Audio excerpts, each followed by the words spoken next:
Tallinnas Stenbocki maja hoovis tähistati siis Eesti astumist Euroopa Liitu täpselt südaööl. Eesti rahvast õnnitles peaminister Juhan Parts.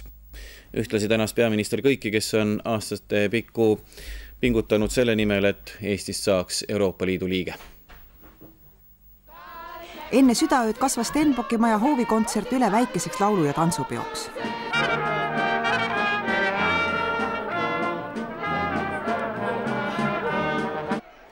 Ja siis hakati ühiselt lugema südaööni jäävaid sekundeid.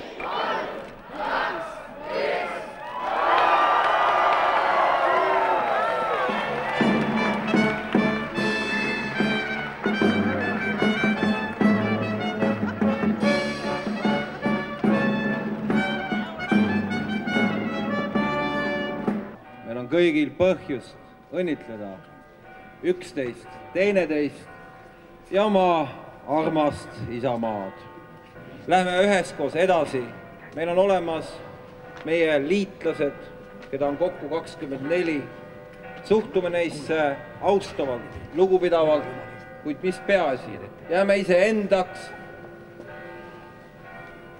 Eesti, me seisame lootusrikka tuleviku eel.